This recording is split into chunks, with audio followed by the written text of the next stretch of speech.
The freight industry is a wild ride right now, man. Like, on one side, you've got carriers. Let's say an owner-operator named Dan, who owns a few trucks, and he's hustling super hard to keep things rolling on his end. But on the other, you've got brokers, like ones who, connect shippers with quality drivers, and then they take a little slice of the pie for helping it all run smoothly, especially for mid to large-sized companies. And it is a system that works. It has been for decades. But not everyone is happy about it.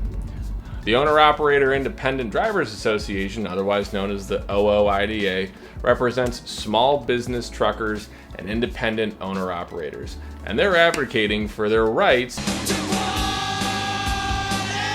and fair treatment in the industry.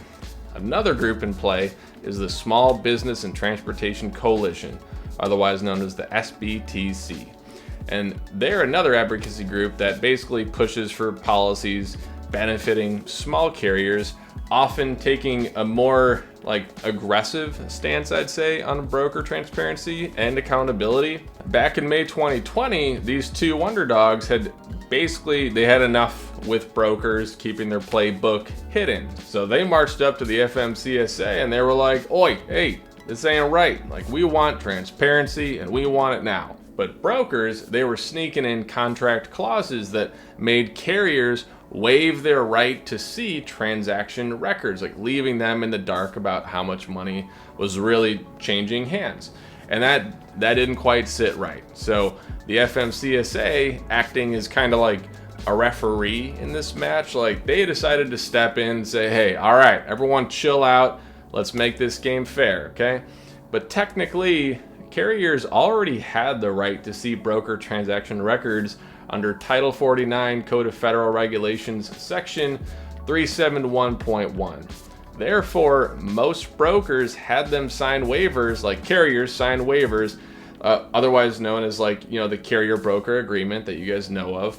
Then FMCSA, they proposed a rule that would force brokers to show their work and no more hiding fees in that fine print that you sign all the time. And it sounds very simple, right? But then of course, things always get complicated. I mean, it looks like the FMCSA, they're responding to pressure from these groups like the OOIDA and the SBTC, rather than, I'd say, acting out of strong conviction. If they truly saw broker transparency as an urgent issue, they wouldn't have dragged their feet on enforcement or delaying financial responsibility rules until 2026, which they did just a couple weeks ago. And therefore, the delay suggests that the FMCSA wants to appear like they're addressing concerns while avoiding, I'd say, a major industry shakeup that these guys are trying to do. However, regulators do tend to move pretty cautiously when they're balancing competing interests, and the FMCSA has stated that part of the delay is to give time for a new registration system.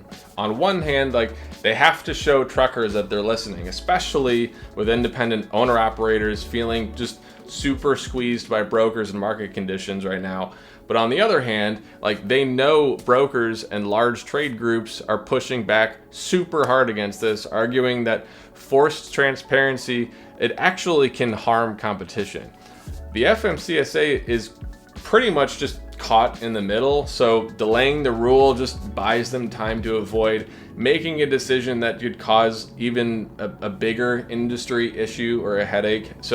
And it makes sense to me. So in addition, the FMCSA has delayed certain provisions of the broker and freight forwarder financial responsibility rule from January 2025 to January 2026, as I was stating before, to just allow time for a new online registration system. And while this delay might be politically convenient, it also provides them time for just all parties to familiarize themselves with the system before enforcement kicks in. But Dan, our owner-operator we were just talking about, he's been in the game long enough to know that just seeing numbers on a page doesn't open doors.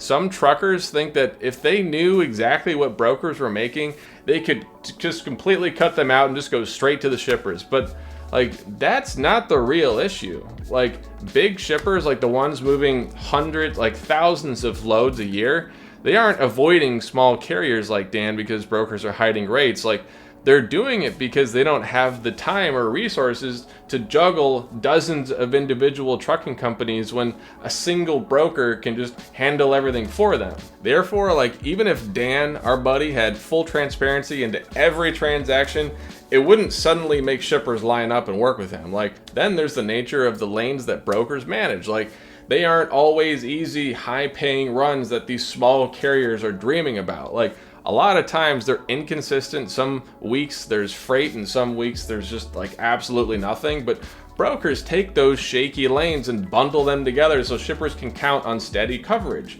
Therefore, even if Dan saw what a broker was making, it wouldn't change the fact that some of these lanes wouldn't work for his operation anyway.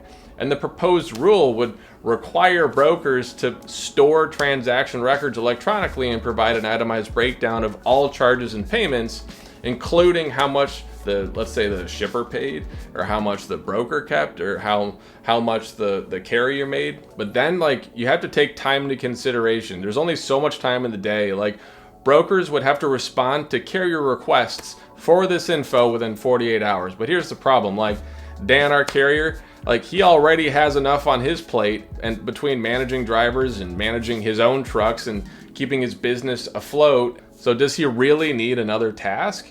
And like, chasing down broker margins, that might feel like a win, but will it actually help him book better freight or make more money? No, probably not. The spot market, where Dan finds most of his loads, is a beast on its own. Like, rates jump up and down based on supply and demand and weather and like just about 100 other things. Therefore, knowing a broker's margin after the fact doesn't change these realities. And while the OOIDA and the SBTC argue that broker transparency would help carriers negotiate better rates, even the FMCSA isn't fully convinced. Like, from 2018 to 2020, they received 32 complaints about brokers withholding transaction records. Not exactly a flood of outrage, all right? And that suggests that the kinds of brokers that carriers worry about, the ones like pocketing huge margins and hiding payouts, aren't nearly as common as some think. Like, on top of that, the FMCSA points out that most carriers don't even request these records now, even when they legally can. Brokers and trade groups argue that forcing full transparency can basically just fully backfire, and they can just expose very sensitive pricing details and make negotiations just honestly tougher for everyone. And some brokers argue that like their value isn't just in what they charge, it's in like the service they provide in managing risk and relationships and logistics so shippers don't have to. At the same time, some carriers believe that even if transparency doesn't get them direct access to shippers, it could help make sure that brokers aren't taking excessive margins. And after all, like, while most brokers operate within reasonable limits, I'd say, there are still cases where there are like bad actors, if you will take advantage of information gaps. So do we really need this level of detail?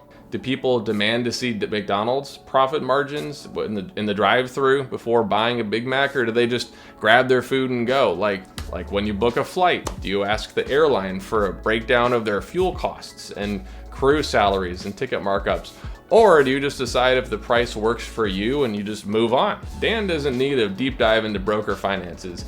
He needs reliable freight, fair pay, and fewer headaches. And therefore, he's built his business on like grit and relationships and good decision making.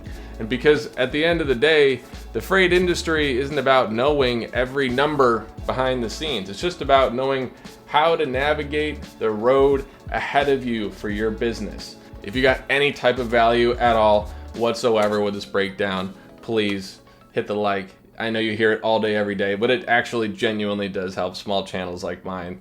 I'll see you in the next one.